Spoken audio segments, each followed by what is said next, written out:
Namaste to all. Recently, I had made 3 videos in Tamil language to explain the importance of Manusmriti in the current context. Because recently, one of the politician in Tamil Nadu, he started a slogan to burn Manusmriti because Manusmriti speaks very ill about women, and he pointed out many slokas from Manusmriti which are derogatory. The comments are very bad, and in fact, he summarized that Manusmriti's summary is that all the women are prostitute. The Tamil video which I made strongly condemned this, and then of course the guy who was reading these things from Manusmriti, the book what he had is basically the corrupted version of Manusmriti. So that's why I thought of making a video in English as well, so that you can understand the some facts about Manusmriti. Number one, Manusmriti was written by Manu Bhagavan. Actually, it is a smriti. It is a smriti means it's a remembrance, his thoughts.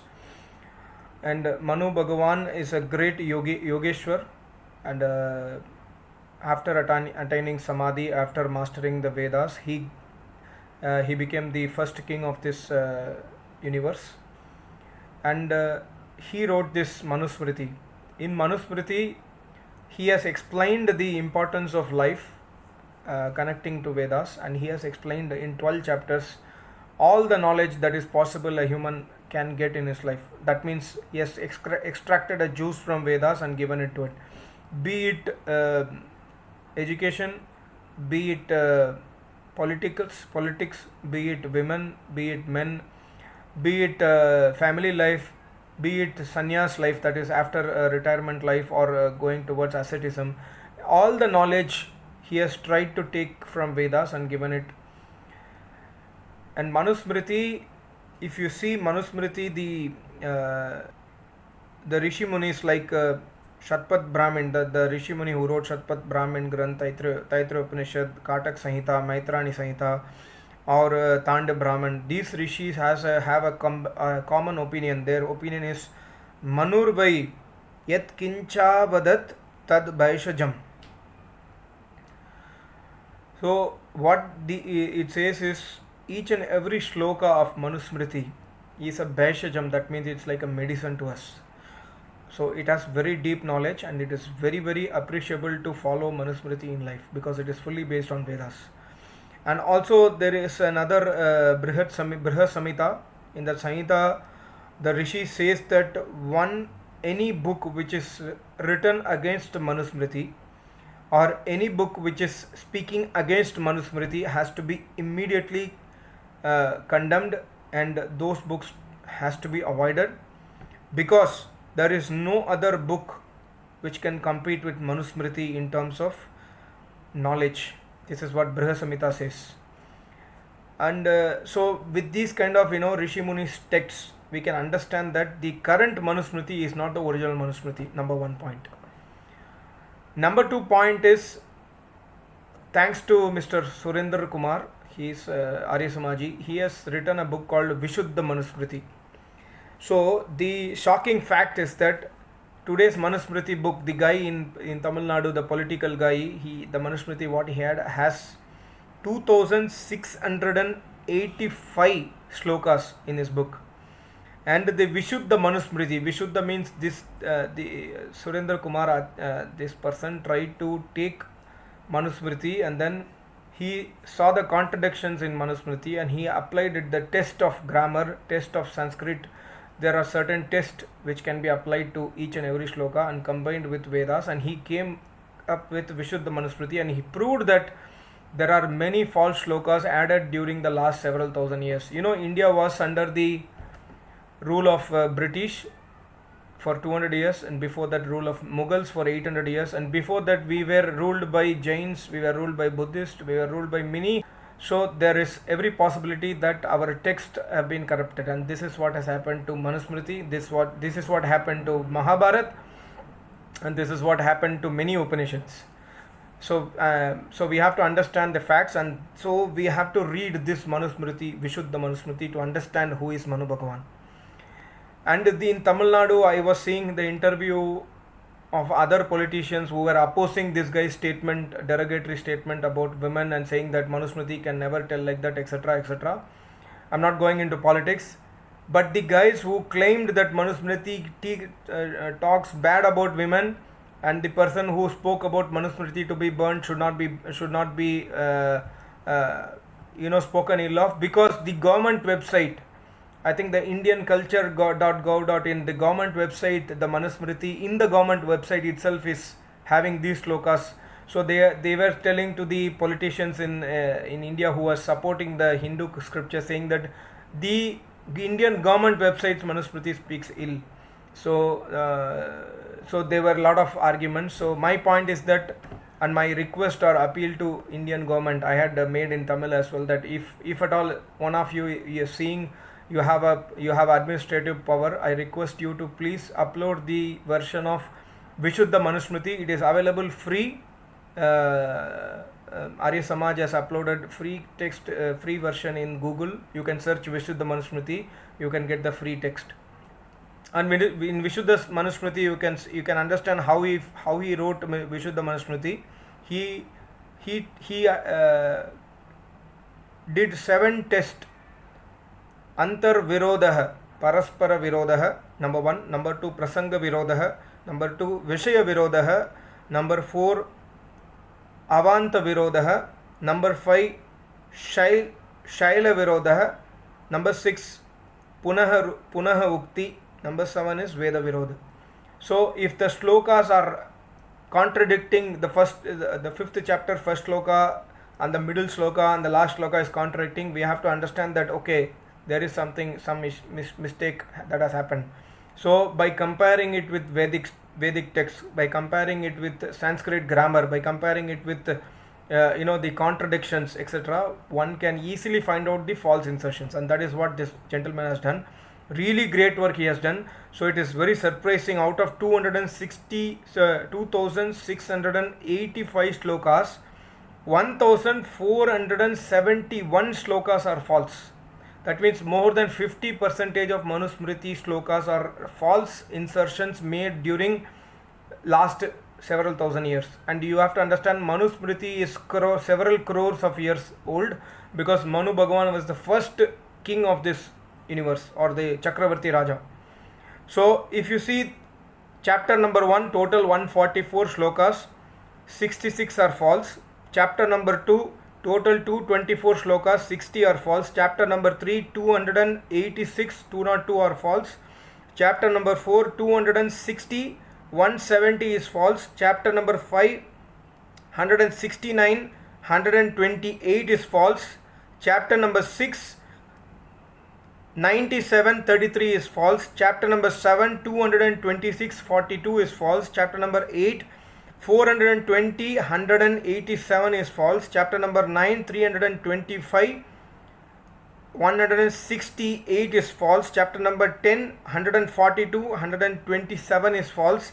Chapter number 11, 266, 234 is false. Chapter number 12, 126, 54 is false. Totally 1471 false slokas out of 2685 slokas. That means the balance 1214 slokas of 12 chapters are only the true slokas that are tallying with Vedas and written by Manu Bhagavan. This is the truth which you can find in Vishuddha Manusmriti.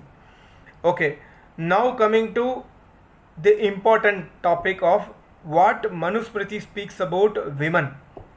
And I have made another video earlier that there is no caste system in Vedas.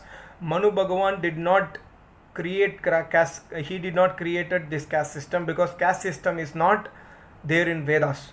So Manu Bhagavan, obviously being a learned philosopher of Vedas, a samadhist purush, a yogi, he will never do that. So these are part of this false slokas. See, the foreigners wanted to divide India, rule India, so they could do it by dividing us. So they did this intelligently by adding slokas falsely in our dharmic textbooks or in spiritual textbooks. They created fight among the public, and it's easy that when we create a fight among the public, it's easy for the foreigner to rule us. And this is what has happened with Indian history. Okay, now we come to the Women chapter. There is no textbook in this world which praises women like Manusmriti, which protects women like Manusmriti. This has to be understood. So there is not even a single shloka in Manusmriti which is having derogatory remarks against women, and whatever shlokas which are derogatory against women are false shlokas added in the last several thousand years by Mughals, by British, other rulers who wanted to spoil our culture, not by Manu Bhagavan. Okay, here Manu Bhagavan says, chapter number 9, verse number 11. Manu Bhagavan said, women should be provided autonomy and leadership in managing the finances, maintaining hygiene, spiritual and religious activities, nutrition, and overall management of home. See how good thought process. Today I am working in a multinational company. Today in company like the company where I work, people speak about diversity. But several crores of years back, Manusmriti has written this: women should be provided autonomy and leadership positions. So that is the greatness of Manu Bhagavan. Next shloka, chapter number 9, shloka number 12. A woman who is kept constrained in a home by noble men, like by husband or son or by father, etc., that is not right, and it is futile to restrict women. So don't restrict women inside the four walls. Polygamy is a sin. A person, husband and wife, should be made for each other. A husband should not marry more than once, and similarly a wife should not marry more than one husband. This is against the dharma. This is chapter number 9 and slok number 101. Chapter number 3, slok number 56. The society that provides respect and dignity to women, that society flourishes, and that society flourishes with nobility and prosperity. And a society that does not put women on such a high pedestal will collapse, and it will face miseries. And again, chapter number 3 and shloka number 55. A father, a brother, a husband or a brother-in-law should keep their daughter, sister, wife and sister-in-law respectively happy, and they have to be pleased. They have to please these females with pleasant gifts through gentle words and respectful behavior. Those who desire prosperity in their life should respect women in the families. Chapter number 3, slok number 57. A family where women remain unhappy due to misdeeds of their men is bound to be destroyed. Chapter number 3, slok number 58. A family where women feel insulted and discriminated against the curse their menfolk is destroyed in the same manner as a poison kills a person after one who consumes it. Chapter number 3, slok number 59. One desiring glory should ensure that he keeps the women in the family by giving them respect and pleasing with good gifts, ornaments, dresses and food, etc. Chapter number 3, slok number 62. A person who does not keep her wife happy causes misery to entire family, and if a happy wife is happy, then the entire family appears in the happiness state. Chapter number 9, verse number 26. Woman gives birth to the next generation. They enlighten the home. They bring fortune. They bring bliss. Hence, women are synonymous to prosperity. You see how great thinking is of Manu Bhagavan. Chapter number 9, slok number 28. Woman is the source of all kind of happiness in all generations to become, be it from children or from noble benevolent needs or through conjugal bliss or through service of elders. Then chapter number 9, verse number 96. Man and woman are incomplete without each other. Hence the most ordinary religious duty would demand participation of both. That means Yajna, Agnihotra, everything has to be equally participated by man and woman. Today in South India especially, or probably in North India, many places, that women are not allowed to do Yajna. This is absolutely anti-Vedic and against Manusmriti. Chapter number 4, slok number 180. A wise man should not indulge in fights and arguments with female members in the family. Chapter number 9, slok number 4. It says, a father who does not marry his daughter to a deserving groom deserves punishment and condemnation. A husband who does not fulfill the demands of her wife deserves condemnation. A son who does not take care of her mother deserves condemnation. And then chapter number 9, verse number 6 is speaking about the protection of women. Even a weak husband should attempt to protect his wife. Chapter number 4, slok number 149. A woman should always ensure that she is protected. It is the duty of the father or a husband or a son to protect her.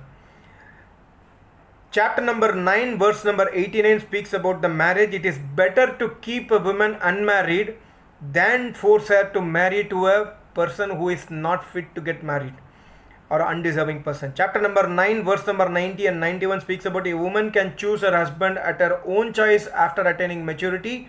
If her parents are unable to choose a deserving groom, she herself can choose. Then property rights to women. Chapter number 9, verse number 130. A daughter is equivalent to a son, so the property of a father has to be divided 50-50. Chapter number 9, verse number 131. A daughter alone has the right of her mother's property. Chapter number 9, verse number 212 and 213. If a person has no kins or wife, then his wealth to be distributed equally among his brothers and sisters. If the elder brother refuses to give due share to other brothers and sisters, the government should intervene and do so. Chapter number 8, verse number 28 and 29. If a woman is alone, and she has no children, or she has no husband, or she has no father to take care, then the government should give protection to that woman to take care of her. Chapter number 3, verse number 52 speaks about prohibition of dowry. Those relatives who rob away or thrive on wealth, property, vehicles or dresses of women, and their families should be punished. Then stringent punishment for women offenders. Chapter number 8, slok number 323. Those who abduct women should be given death sentence. Chapter number 9, verse number 232.